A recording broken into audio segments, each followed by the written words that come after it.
ಅಭೂತಪೂರ್ವವಾದ ಕೆಲಸವನ್ನು ಮಾಡ್ತಾ ಇದೆ. ಒಂದು ದಿನದ ರಾಷ್ಟ್ರೀಯ ವಿಚಾರ ಸಂಕಿರಣವನ್ನು ಅಮರ್ಚಿಂದ್ರ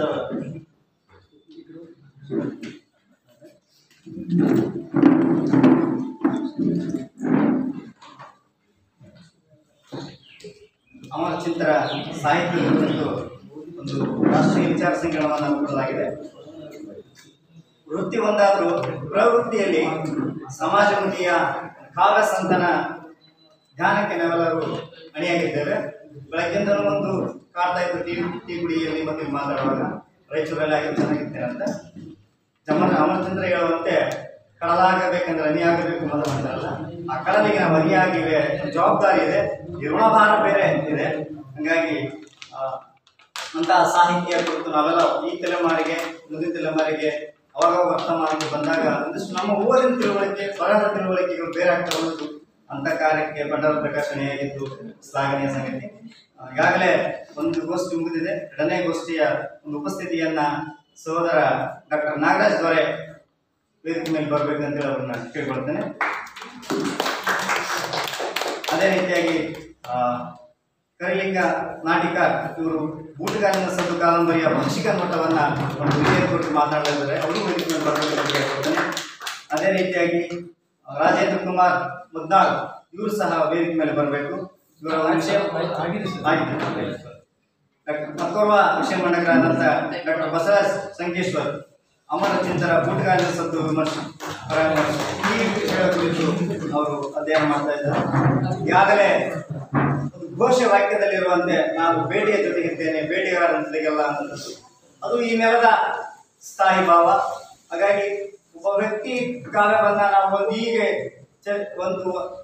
ಒಂದು ಸೀಮಿತಗೊಳಿಸೋದಿದೆಯಲ್ಲ, ಅವನ ಬದ್ಧತೆಯ ಸಂಕೇತವಾಗಿ ನೋಡ್ತಿರೋದು. ಒಂದು ಕೇಂದ್ರೀಕೃತವಾಗಿ ನಾನು ಹಿಂಗೆ ಇದ್ದೀನಿ, ಬೇಟೆಯ ಜೊತೆಗೆ ನೊಂದವರ ಪರವಾಗಿ, ಹಸಿಗುಂಡವರ ಪರವಾಗಿ, ಸಂಕಟ ಇರುವವರ ಪರವಾಗಿ ಅಂತೇಳಿ. ಸೊ ಅಮರಚಂದ್ರವರ ದೃಷ್ಟಿ ಮತ್ತು ಧ್ವನಿ ವಿಭಿನ್ನವಾದಂಥದ್ದು. ಆ ದೃಷ್ಟಿ ಮತ್ತು ಧ್ವನಿಗಾಗಿ ಚರ್ಚೆಗೆ ನಾವೆಲ್ಲರೂ ಅಣಿಯಾಗಿದ್ದು ಸಾಕ್ಷಿಯಾಗಿದೆ.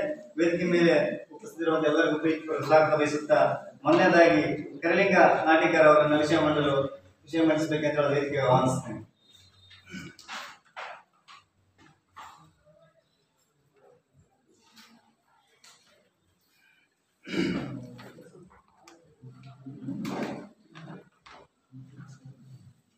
ಎಲ್ಲರಿಗೂ ನಮಸ್ಕಾರ. ನನ್ನ ವಿಷಯ ಬೂಟುಗಾಲಿನ ಸದ್ದು ಕಾದಂಬರಿಯ ಭಾಷಿಕ ನೋಟ. ನಾನು ಮೊದಲನೇದಾಗಿ ಭಾಷೆಯ ಕುರಿತು ಒಂದಿಷ್ಟು ನುಡಿಗಳನ್ನು ಆಯ್ದುಕೊಂಡಿದ್ದೇನೆ.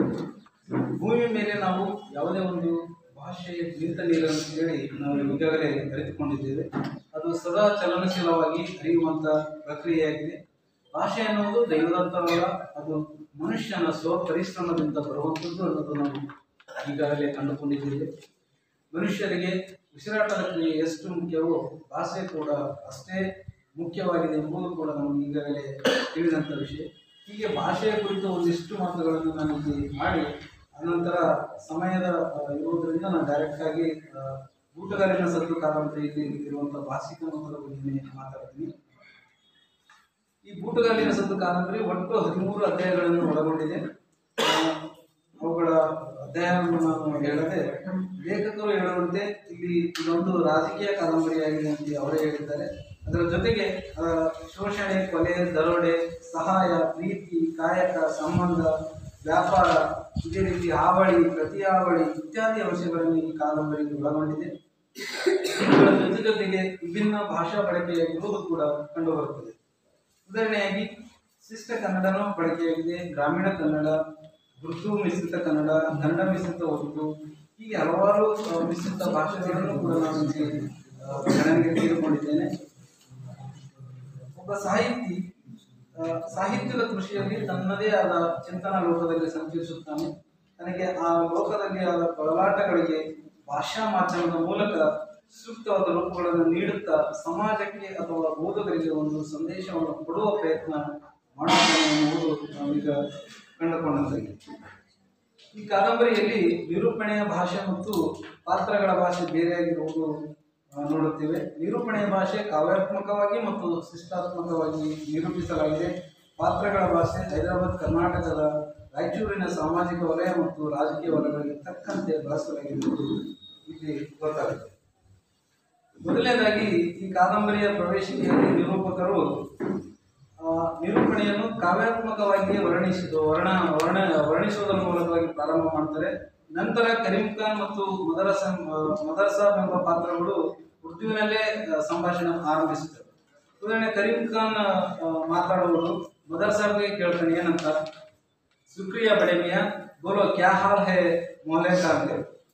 ಇದಕ್ಕೆ ಪ್ರತಿಯಾಗಿ ಮದರ್ ಸಾಬ್ ಏನ್ ಹೇಳ್ತಾನೆ, ಸಬ್ ಟಿಕ್ ಟಾಕ್ ಹೇ ಕುಚ್ ಗಡ್ ನಹಿ ಹೇ ಅಂತೇಳಿ ಉತ್ತರ ಬಿಡ್ತಾನೆ. ಅದೇ ಪಾತ್ರಗಳು ನಂತರ ಕನ್ನಡದಲ್ಲಿ ಸಂವಾದ ನಡೆಸುತ್ತವೆ. ಉರ್ದು ಉದಾಹರಣೆ, ಇತ್ತೀಚೆಗೆ ನೀವು ರೇಡಿಯೋ ಕೇಳಿರಬಹುದು, ಈಗಿರಬೇಕಾದ ನಾಯಕ ಕರೀಂ ಖಾನ್ ಮದರ್ ಸಾಬ್ ಕೇಳಿದ್ದಾರೆ. ಇಲ್ಲಿ ಭಾಷಾ ವೈವಿಧ್ಯನ ನಾವು ನೋಡ್ಬೋದು. ಮೊದಲನೇದಾಗಿ ಅವರು ಮದರ್ ಟಂಗ್ ಆದಂತ ಉರ್ದುವಿನಲ್ಲಿ ಮಾತಾಡಿ, ಆನಂತರ ಅವರು ಕನ್ನಡಕ್ಕೆ ಬರುವ ಪಾತ್ರಗಳು ಶಿಫ್ಟ್ ಆಗುವ ವಿಚಾರವನ್ನು ಇಲ್ಲಿ ನಿರೂಪಕರು ಹೇಳಿದ್ದಾರೆ.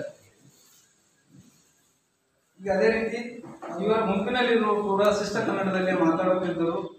ಈ ಪಾತ್ರಗಳ ಸಂಭಾಷಣೆ ಒಂದು ರಾಜಕೀಯ ವಲಯದಲ್ಲಿ ನಡೆಯುತ್ತದೆ. ಈಗ ಮುಸ್ಲಿಂ ಸಮುದಾಯಕ್ಕೆ ಸೇರಿದ ಪಾತ್ರಗಳು ಮೊದಲು ಉರ್ದು ನಂತರ ಕನ್ನಡ ಭಾಷೆಯಲ್ಲೇ ಬಳಕೆ ಮಾಡಿರುವುದನ್ನು ನಾವು ಈ ಕಾದಂಬರಿಯಲ್ಲಿ ನೋಡ್ತೀವಿ.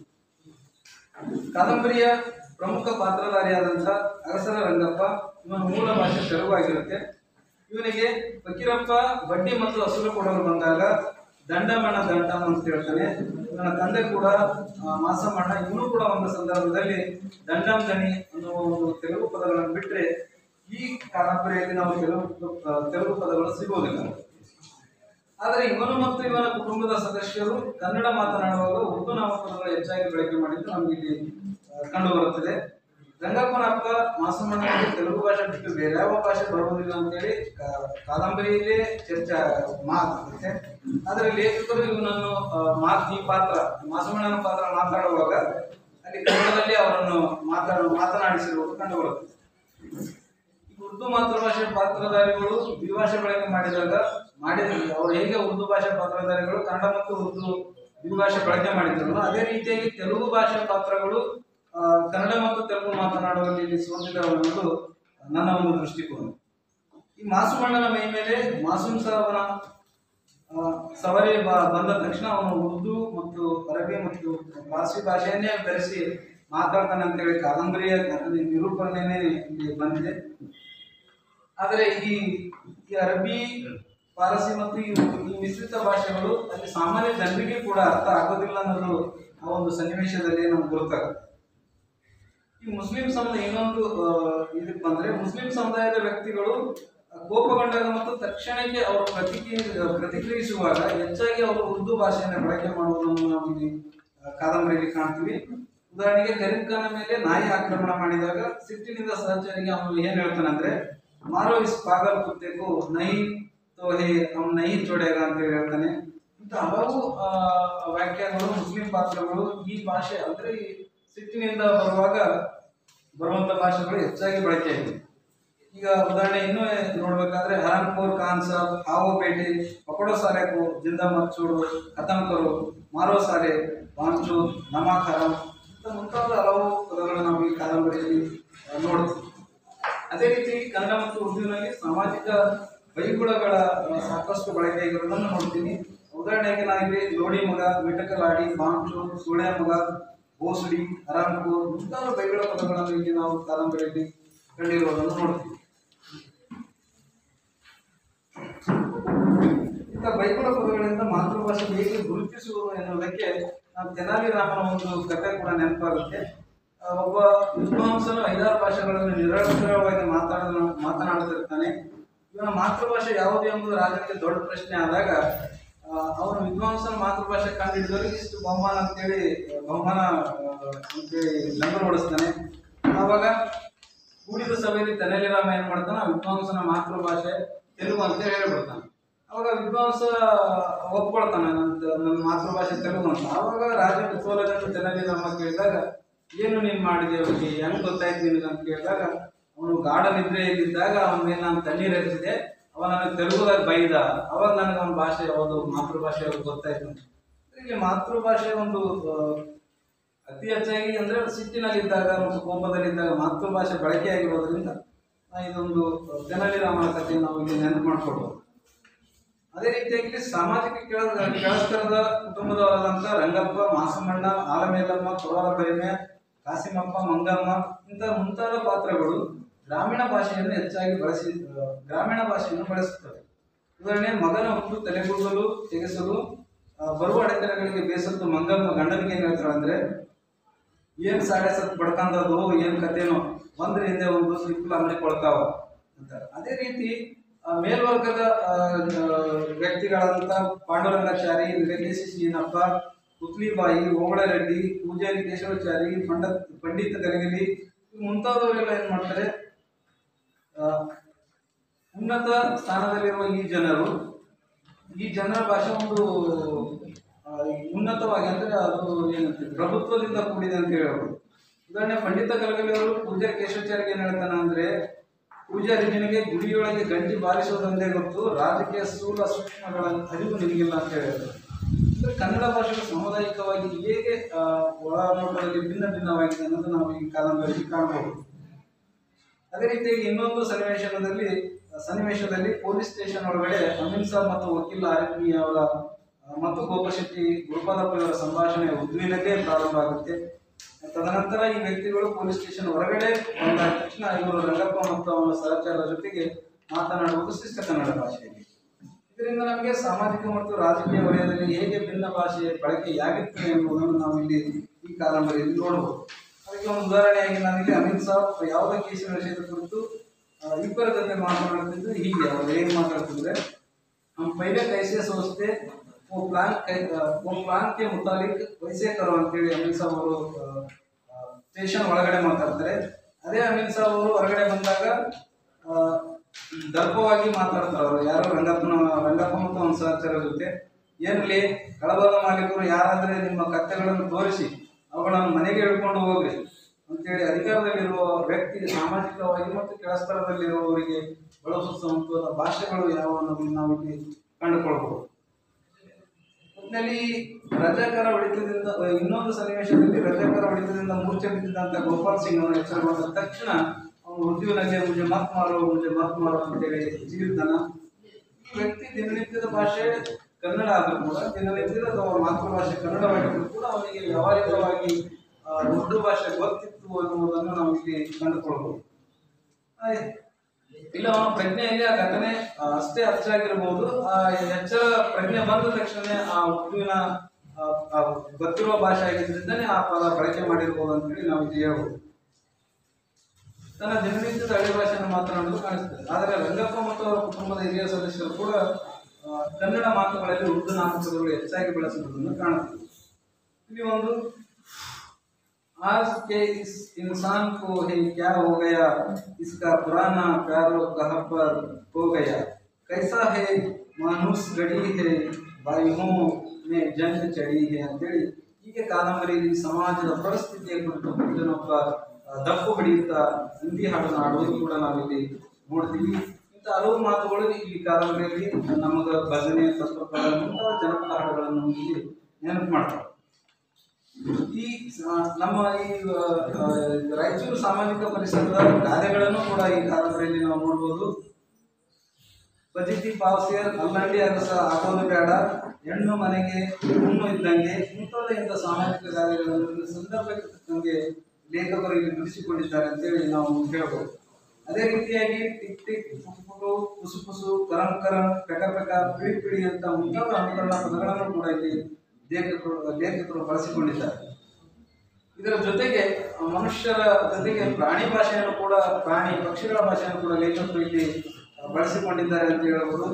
ಅಂದ್ರೆ ಉದಾಹರಣೆ, ಚುಮ್ ಚುಮ್ ಎಂದು ಗುಬ್ಬಿಯ ಗುಂಡು ಮುಬಾರಕನ ಸಾವಿಗೆ ಸಂತಾಪ ಸೂಚಿಸುತ್ತಿದ್ದು. ಅಂದ್ರೆ ಗುಬ್ಬಿ ಸಂತಾಪ ಸೂಚಿಸುವಾಗ ಯಾವ ಧ್ವನಿ ಇತ್ತು ಮತ್ತು ಕಿಚ್ ಕಿಚ್ ಮಾಡುತ್ತಾ ಗುಬ್ಬಿಗಳ ಗಂಡು ಹದ್ದನ್ನು ಕುಕ್ಕುತ್ತಿದ್ದವು.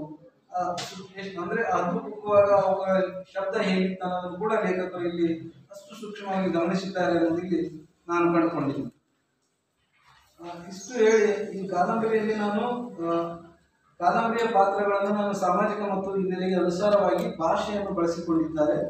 ಉರ್ದುವಿನ ಸಂಭಾಷಣೆ ಓದುಗರಿಗೆ ಕಿರಿಕಿರಿ ಉಂಟು ಮಾಡುವಷ್ಟರಲ್ಲಿ ಈ ಭಾಗ, ಈ ಹೈದರಾಬಾದ್ ಕರ್ನಾಟಕ ಭಾಗ ಬಿಟ್ಟು ಬೇರೆ ಭಾಗದವರು ಓದುವಾಗ ಇದು ಒಂದು ಕಿರಿಕಿರಿ ಉಂಟು ಮಾಡುವಷ್ಟರಲ್ಲಿ ಆ ಪಾತ್ರಗಳು ಕನ್ನಡ ಭಾಷೆಯನ್ನು ಮಾತನಾಡುತ್ತವೆ ಅಂತೇಳಿ ನನ್ನ ಓದಿಗೆಯಲ್ಲಿ ಅನಿಸಿದೆ.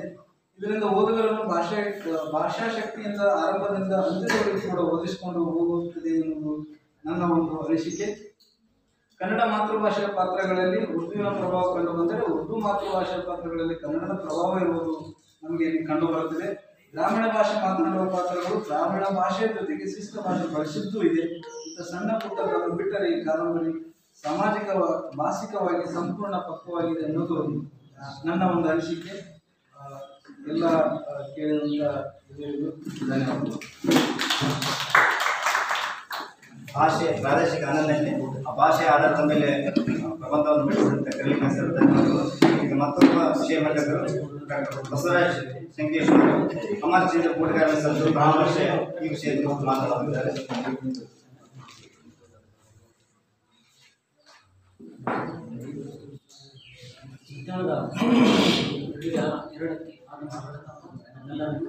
ನನ್ನೊಂದಿಗೆ ಪ್ರಬಂಧವನ್ನು ಮಂಡನೆ ಮಾಡಲು ವೇದಿಕೆ ಮೇಲೆ ಆಶೀರ್ವಾಗಿರ್ತಕ್ಕಂಥ ಪ್ರಬಂಧಕರಿಗೂ ಆರ್ಥಿಕವಾಗಿ ಸ್ವಾಗತವನ್ನು ವಹಿಸುತ್ತಾ ನನ್ನ ಪ್ರಬಂಧ ಶೀರ್ಷಿಕೆ ಅಮರ್ಚಿಂತ ಕೂಟಗಾರಿನ ಸತ್ತು ಕಾದಂಬರಿಯ ಪರಾಮರ್ಶೆ. ನಮ್ಮ ನಾಡಿನಲ್ಲಿ ಅದರಲ್ಲೂ 70ರ ದಶಕದಲ್ಲಿ ಬಂಡಾಯ ಸಾಹಿತ್ಯ ಸಂಘಟನೆಯನ್ನು ಹುಟ್ಟಾಕಬೇಕಾದ್ರೆ ಬರಗೂರು ರಾಮಚಂದ್ರಪ್ಪವರು, ಜಂಬಣ್ಣ ಅಮರ್ಚಿಂತವರು, ಜೊತೆಗೆ ಗೋಳ್ಬಂಡಪ್ಪವರು, ಚನ್ನಡವಾಲ್ಕರ್ ಇವರೆಲ್ಲರೂ ಪ್ರಮುಖವಾದ ಪಾತ್ರವನ್ನು ವಹಿಸ್ತಾರೆ. ಅದೇ ರೀತಿಯಾಗಿ ಈ ಜಂಬಣ್ಣ ಅಮರ್ಚಿಂತವರು ಕೂಡ ಆ ಬಂಡಾಯ ಸಾಹಿತ್ಯ ಸಂಘಟನೆ ಹುಟ್ಟಾಕಬೇಕಾದ್ರೆ ಕೂಡ ಬಹಳ ಪ್ರಮುಖವಾದ ಪಾತ್ರವನ್ನು ವಹಿಸಿರ್ತಕ್ಕಂಥ ಅವರು ಕೂಡ ಒಬ್ಬರು. ಜಂಬಣ್ಣ ಅಮರ್ಚಿಂತವರು ಆರಂಭದಲ್ಲಿ ಕಾವ್ಯದ ಮೂಲಕ ಅವರು ತಮ್ಮನ್ನು ತಾವು ಕವಿ ಅಂತಲೇ ಗುರುತಿಸಿಕೊಳ್ತಾರೆ. ತದನಂತರದಲ್ಲಿ ಕಾದಂಬರಿ, ಗಜಲ್, ರುಬಾಯಿ, ಜೀವನ ಚರಿತ್ರೆ ಈ ಮೊದಲಾದ ಸಾಹಿತ್ಯ ಪ್ರಕಾರಗಳಲ್ಲಿ ಸಾಹಿತ್ಯವನ್ನು ರಚನೆ ಮಾಡಲಿಕ್ಕೆ ತಮ್ಮನ್ನು ತಾವು ತೋರಿಸಿಕೊಳ್ತಾರೆ.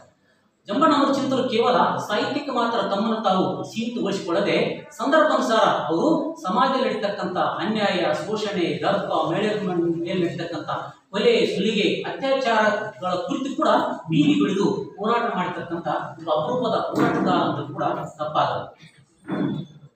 ಜಂಬಣ್ಣ ಅಮರ್ಚಿಂತವರು ಮುಖ್ಯವಾಗಿ 2 ಕಾದಂಬರಿಗಳನ್ನು ಬರೆದಿದ್ದಾರೆ. 1997ರಲ್ಲಿ ಕುರುಮಯ್ಯ ಮತ್ತು ಅಂಕುಶದೊಡ್ಡಿ ಅಂತ.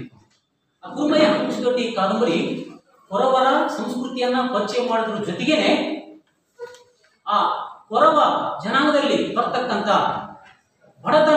ಬಡತನದಿಂದಾಗಿ ಗಂಡ ಸ್ವತಃ ತನ್ನ ಹೆಂಡತಿಯನ್ನ ಮಾರಾಟ ಮಾಡ್ತಕ್ಕಂಥ ಒಂದು ಅನಿಷ್ಟ ಪದ್ಧತಿಯನ್ನು ಕೂಡ ನಮಗೆ ಆ ಕಾದಂಬರಿ ಏನು ಮಾಡ್ಕೊಂಡ್ರೆ ಅಲ್ಲಿ ನಮಗೆ ಪರಿಚಯ ಮಾಡಿಕೊಡ್ತಾರೆ. ಇನ್ನು ಅಮರ್ಚಿಂದ್ರ ಬರತಕ್ಕಂಥ 2ನೇ ಪ್ರಮುಖ ಕಾದಂಬರಿ ಅಂತಂದ್ರೆ ಕುರುಮಯ್ಯ ಬೂಟಗಾಲಿನ ಸದ್ದು. ಇದು 2010ರಲ್ಲಿ ಪ್ರಕಾಶನವನ್ನ ಕಾಣ್ತದೆ. ಈ ಬೂಟಗಾಲಿನ ಸದ್ದು ಕಾದಂಬರಿಯ ಒಂದು ವಿಷಯ ಏನು ಅಂತಂದ್ರೆ ಹೈದರಾಬಾದ್ ನಿಜಾಮ ಆಳ್ವಿಕೆ ಮಾಡುವ ಸಂದರ್ಭದಲ್ಲಿ ನಮ್ಮ ಹೈದರಾಬಾದ್ ಕರ್ನಾಟಕ ಪ್ರದೇಶದ ಜನರ ಮೇಲೆ ರಜಾಕಾರರು ನಡೆಸಿರ್ತಕ್ಕಂಥ ದರ್ಪ, ದೌರ್ಜನ್ಯ, ದಬ್ಬಾಳಿಕೆಯನ್ನ ಎಳೆಯಾಗಿ ನಮಗೆ ಪರಿಚಯ ಮಾಡಿಕೊಡ್ತಕ್ಕಂಥ ಒಂದು ಅಪರೂಪದ ವಿಶಿಷ್ಟ ಕಾದಂಬರಿ ಅಂತಂದ್ರೆ ನಾವು ಬೂಟಗಾಲಿನ ಸದ್ದು ಅಂತಿಕೊಂಡು ನಾವು ಹೇಳ್ತೀವಿ. ಆ ಬೂಟಗಾಲಿನ ಸದ್ದು ಇದು ಒಂದು ಐತಿಹಾಸಿಕ ಹಿನ್ನೆಲೆಯನ್ನ ಒಳಗೊಂಡು ರಚನೆಗೊಂಡಂತ ಒಂದು ಕಾದಂಬರಿ. ಹಾಗಾಗಿ ಬೂಟಗಾಲಿನ ಸದ್ದು ಆ ಕಾದಂಬರಿಯನ್ನ ನಾವು ಐತಿಹಾಸಿಕ ಕಾದಂಬರಿ ಅಂತ ಕೂಡ ಕರೆದು ಕೂಡ ಏನು ತಪ್ಪಾಗಲ್ಲ. ಹಾಗಾಗಿ ನೋಡಿ, ಭಾರತಕ್ಕೆ ಸ್ವತಂತ್ರ ಬಂದ ನಂತರ ಹೈದರಾಬಾದ್ ಅನ್ನ ರಾಜಧಾನಿಯಾಗಿ ಮಾಡಿಕೊಂಡು ಈ ಭಾರತ ಒಕ್ಕೂಟದಲ್ಲಿ ಏನು ಸೇರ್ಲಿಕ್ಕೆ ಮನಸ್ಸು ಮಾಡಲ್ಲ. ನಾವು ಮೊದಲಿನಿಂದಲೂ ಸ್ವತಂತ್ರ ರಾಜ್ಯನಾಗೆ ಆಳ್ವಿಕೆ ಮಾಡ್ತಾ ಬಂದಿನಿ, ಈಗಲೂ ಕೂಡ ನಾನು ಸ್ವತಂತ್ರ ಅರಸನಾಗಿ ಆಳ್ವಿಕೆ ಮಾಡ್ತೀನಿ ಅಂತ ತಿಳ್ಕೊಂಡು ಏನ್ ಮಾಡ್ತಾನೆ ಅಂದ್ರೆ ಕೊಟ್ಟೆ ಇಡ್ತಾನೆ.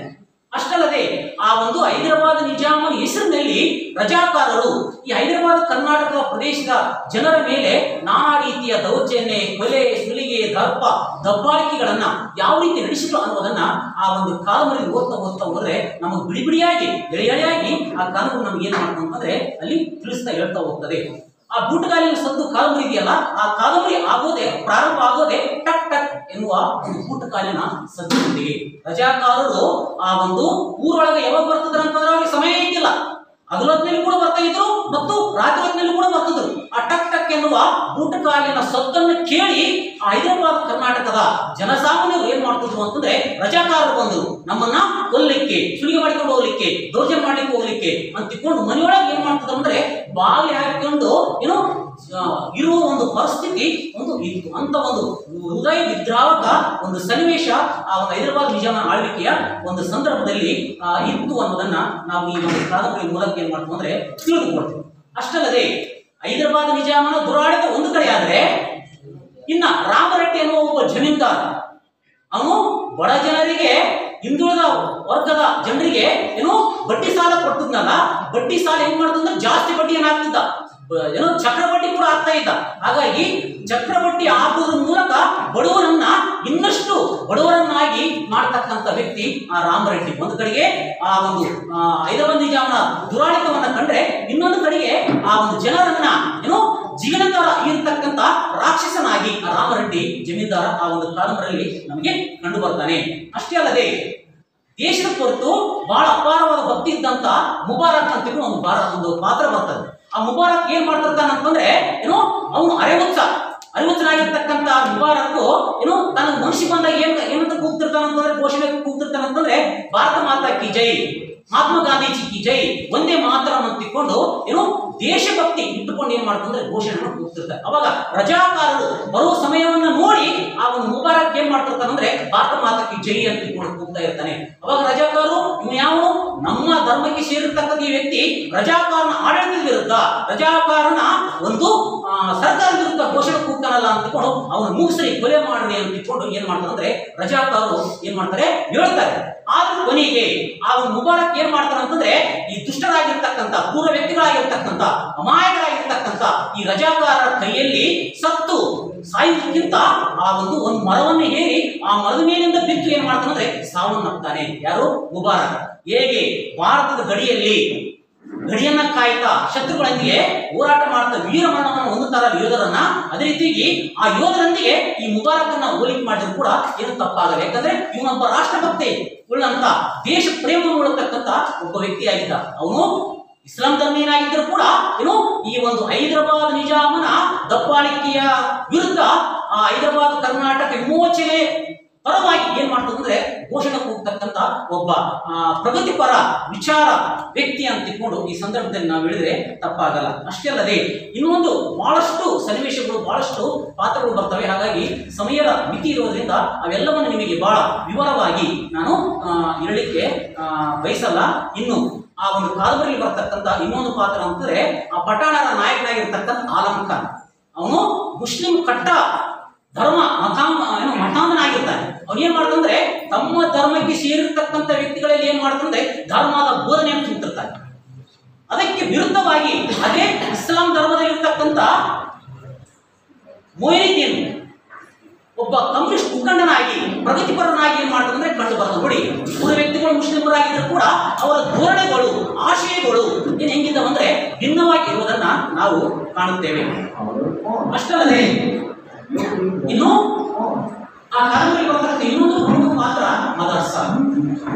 ಮದರ್ಸಾವು ಇಸ್ಲಾಂ ಮತವನ್ನು ಯಾರಿದ್ದರೂ ಕೂಡ ಈ ರಜಾಕಾರರು ಏಕಾಏಕಿ ಜನರ ಮೇಲೆ ದಾಳಿಯನ್ನು ಮಾಡಲಿಕ್ಕೆ ಬಂದಾಗ ಅವಾಗ ಆ ಹಿಂದೂಗಳನ್ನ ತಮ್ಮೋರ್ತಿಕೊಂಡು ಏನ್ ಮಾಡ್ತಾನಂದ್ರೆ ರಕ್ಷಣೆ ಮಾಡ್ತಾನೆ. ತಾವು ಮುಸ್ಲಿಮನಾಗಿದ್ದುಕೊಂಡು ಹಿಂದೂಗಳನ್ನ ಏನ್ ಮಾಡ್ತಾನಂದ್ರೆ ರಕ್ಷಣೆ ಮಾಡ್ತಾನೆ. ಹಾಗಾಗಿ ಒಂದು ಅರ್ಥದಲ್ಲಿ ಮದರ್ಸ ಈ ಒಂದು ಕಾದಂಬರಿಯಲ್ಲಿ ಏನೋ ಕೋಮು ಸೌಹಾರ್ದದ ವ್ಯಕ್ತಿಯಾಗಿ ಕೂಡ ಕಂಡು ಬರ್ತಾನೆ. ಯಾಕಂದ್ರೆ ಅವನಿಗೆ ನಾನು ಮುಸ್ಲಿಮನಾಗಿದ್ದರೂ ಕೂಡ ಅಲ್ಲಿ ರಜಾಕಾರಕ್ಕಾಗಲಿ ಆ ಹೈದರಾಬಾದ್ ಸರ್ಕಾರಕ್ಕಾಗಲಿ ಪ್ರೋತ್ಸಾಹ ಕೊಡಬೇಕಾಗಿತ್ತು. ಸ್ವತಂತ್ರ ಹೋರಾಟಗಾರನ್ನ ಏನೋ ಸ್ವತಂತ್ರ ಹೋರಾಟಗಾರ ಕುರಿತು ಸುಳ್ಳು ಕೊಡಬೇಕಾಗಿತ್ತು, ಏನೋ ಹಿಡಿದುಕೊಡ್ಬೇಕಾಗಿತ್ತು. ಆ ರೀತಿ ಮಾಡಲಿಲ್ಲ. ಆ ಒಂದು ಮದರ್ಸಾವನಿ ಕೂಡ ಏನ್ಬೇಕಿತ್ತು, ಹೈದರಾಬಾದ್ ನಿಜಾಮನ ಹೋರಾಟದಿಂದ ಈ ಒಂದು ಹೈದರಾಬಾದ್ ಕರ್ನಾಟಕ ಪ್ರದೇಶ ವಿಮೋಚನೆ ಆಗಬೇಕಾಗಿತ್ತು. ಅದನ್ನು ಕೂಡ ಅವರು ಬಯಸ್ತಾ ಇಲ್ಲ. ಇತರ ವಿಮೋಚನೆಕಾರರು ಹೈದರಾಬಾದ್ ನಿಜಾಮನಿಂದ ಇದು ವಿಮೋಚನೆ ಬಯಸ್ತಾ ಇಲ್ಲಲ್ಲ, ಅದೇ ರೀತಿ ಮದರ್ಸಾವು ಕೂಡ ಹೈದರಾಬಾದ್ ನಿಜಾಮನ ಒಂದು ಹೋರಾಟದಿಂದ ಮದರ್ಸಾವು ಕೂಡ ಏನ್ ಮಾಡ್ತಂದ್ರೆ ಅದನ್ನೇ ಬಯಸ್ತಾ ಇಲ್ಲ ಅನ್ನೋದನ್ನ ಹೇಳ್ತಾ ಹೋಗ್ತಾರೆ. ಇನ್ನ ಬಹಳಷ್ಟು ಪಾತ್ರಗಳು ಆ ಒಂದು ಕಾದಂಬರಿಯಲ್ಲಿ ಬರ್ತವೆ. ನಾನು ಎಲ್ಲವನ್ನ ಹೇಳಿಕ್ಕೆ ಹೋಗಲ್ಲ. ಇನ್ನು ಆ ಒಂದು ಅಮರಚಂದ್ರ ಬರ್ತಕ್ಕಂಥ ಪುಟ್ಟಗಾರಿನ ಆ ಸತ್ತು ಕಾದಂಬರಿಯನ್ನ ಓದುತ್ತಾ ಹೋದರೆ ಅವರು ಯಾವ ಭಾಗದ ಭಾಷೆಯನ್ನು ಬೆಳೆಸ್ಕೊಂಡಾರ ಅಂತಂದ್ರೆ ಉರ್ದು ಕನ್ನಡ ಭಾಷೆಯನ್ನು ಬಳಸ್ತಾರೆ. ಜೊತೆಗೆ ಆ ರಾಯಚೂರಿನ ಗ್ರಾಮೀಣ ಪ್ರದೇಶದ ಜನರು ಆಡ್ತಕ್ಕಂಥ ಆಡು ಭಾಷೆಯನ್ನ ಅವರು ತಮ್ಮ ಒಂದು ಕಾಲದಲ್ಲಿ ಬಳಸಿಕೊಂಡಿದ್ದನ್ನ ನಾವು ಕಾಣ್ತೀವಿ. ಅಷ್ಟಲ್ಲದೆ ಇಲ್ಲಿ ಮದರಸಾದ ವ್ಯಕ್ತಿತ್ವಕ್ಕೂ ನೇಕ್ ಇನ್ಸಾನ್ ಅಂತ ಹೆಸರುವಾಸಿಯಾಗಿರ್ತಕ್ಕಂಥ ಆ ಮದರಸಾದ ಹೆಸರಿಗೂ ಮತ್ತು ಪರಸ್ಪರ ಸಾಮ್ಯತೆ ಮತ್ತು ಮುಬಾರಕ್ನಿಗೂ ನೆಲೆಯಿರ್ತಕ್ಕಂಥ ಆ ಒಂದು ದೇಶಾಭಿಮಾನವನ್ನ ಅಲ್ಲಿ ಕಾದಂಬರಿಕಾರರು ಬಹಳ ಚೆನ್ನಾಗಿ ಹೋಲಿಕೆಯನ್ನು ಮಾಡಿದ್ದನ್ನ ನಾವು ಕಾಣುತ್ತೇವೆ. ಒಟ್ಟಾರೆ ಆ ಒಂದು ಕಾದಂಬರಿಕಾರರು ಆ ಕಾದಂಬರಿ ಯಾವ ರೀತಿ ಕೊನೆಗೊಳ್ಳುವುದಂದ್ರೆ ಭಾರತ ಸರ್ಕಾರ ಸೈನಿಕ ಕಾರ್ಯಾಚರಣೆಯನ್ನ ಮಾಡುವ ಮೂಲಕ ಆ ಒಂದು ಹೈದರಾಬಾದ್ ನಿಜಾಮನ ಒಂದು ದುರಾಡಳಿತಕ್ಕೆ ಏನಾಗುತ್ತೆ ಕೊನೆಗೊಳ್ಳುತ್ತದೆ. ಹೈದರಾಬಾದ್ ನಿಜಾಮನ ದುರಾಡಳಿತಕ್ಕೆ ಕೊನೆಗೊಳ್ಳುವುದರ ಜೊತೆಗೆ ಹೈದರಾಬಾದ್ ನಿಜಾಮನ ದರ್ಬಾರು ರಜಾಕಾರರ ಕಾರವಾರು ಜೊತೆಗೆ ಕೊನೆಗೊಳ್ಳುತ್ತದೆ. ಅಲ್ಲಿ ಜಮೀನ್ದಾರರ ಒಂದು ಶೋಷಣೆ ಕೂಡ ಏನಾಗುತ್ತಂದ್ರೆ ಅಂತ್ಯಗೊಳ್ಳುವುದರೊಂದಿಗೆ ಆ ಒಂದು ಕಾದಂಬರಿ ಮುಕ್ತಾಯಗೊಳ್ಳುತ್ತದೆ. ಒಟ್ಟಾರೆ ಈ ಒಂದು ಕೂಟಗಾರಿನ ಸದ್ದು ಕಾದಂಬರಿ ಎಲ್ಲ ಸಮಾಜದ ಎಲ್ಲ ಸ್ತರಗಳನ್ನ ಒಳಗೊಂಡಿದ್ದು ಒಂದು ಚಾರಿತ್ರಿಕ ಹಿನ್ನೆಲೆಯಲ್ಲಿ ರಚನೆಗೊಂಡಿರ್ತಕ್ಕಂಥ ಈ ಒಂದು ಕೂಟಗಾರಿನ ಸದ್ದು ಕಾದಂಬರಿ ಯಶಸ್ವಿ ಕಂಡಾದಂತೆ ಈ ಸಂದರ್ಭದಲ್ಲಿ ನಾನು ತಿಳಿಸುತ್ತಾ ಇಲ್ಲಿವರೆಗೆ ಕೂಟಗಾರಿನ ಸದ್ದು ಕಾದಂಬರಿ ಕುರಿತು ಕೆಲವೊಂದು ವಿಚಾರಗಳನ್ನ ತಮ್ಮೊಂದಿಗೆ ಹಂಚಿಕೊಳ್ಳಿಕ್ಕೆ ಅವಕಾಶ ಮಾಡಿಕೊಟ್ಟಿರ್ತಕ್ಕಂಥ ಈ ಒಂದು ವೇದಿಕೆಗೂ ಭಂಡಾರ ಪ್ರಕಾಶನಗಳಿಗೂ ವಂದಿಸುತ್ತಾ ನನ್ನ ವಿಚಾರಗಳಿಗೆ ವಿರಾಮ ನೀಡುತ್ತೇನೆ. ಧನ್ಯವಾದಗಳು. ನಮಸ್ಕಾರ. ಇಲ್ಲಿನ ವಿದ್ಯಾರ್ಥಿಗಳ ಎರಡನೇ ವರ್ಷೀಯ ಪ್ರಬಂಧ ನಡೆಸಿದಂತಹ ಯುವ ಪ್ರಬಂಧಕಾರರಿಗೆ ಧನ್ಯವಾದಗಳು. ಈಗ ಮೊದಲ ಪ್ರಬಂಧ ನಡೆಸಿದಂತಹ ಗರಿಗಾರಿಗೆ ಉಪಸ್ಥಿತರಿರುವಂತಹ ಸಹೋದರ ನಾಗರಾಜ್ ಬಾಯಿ ಅವರು ಪ್ರಮಾಣಪತ್ರವನ್ನು ನೀಡುವುದರಿಂದ ವಿನಂತಿಸಿಕೊಳ್ಳುತ್ತೇನೆ.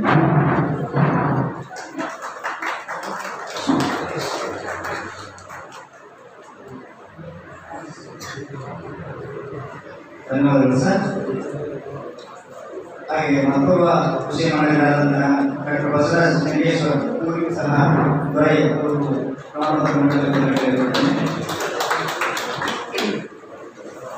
ಎರಡನೇ ವರ್ಷೆಯನ್ನು ಯಶಸ್ವಿಗೊಳಿಸಿದಂಥ ಯುವ ಪ್ರಬಂಧಕಾರರಿಗೆ ಧನ್ಯವಾದಗಳು. ನಾವು ಪ್ರಶ್ನೆಗಳಿದ್ದೆವು. ಹೆಚ್ಚಾಗಿ ಮಹಿಳೆಯರೇನಾದರೂ ಪ್ರತಿಭಟನೆ ಮಾಡಿದ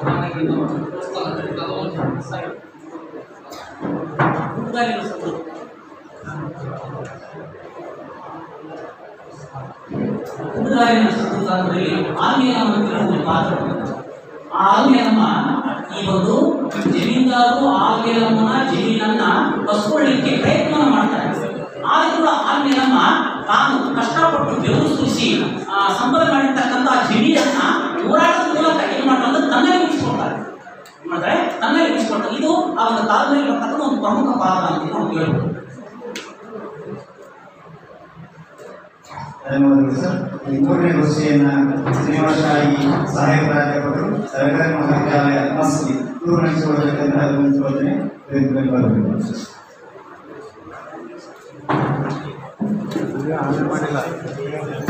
ಆನೆ ಮಾಡಿಲ್ಲ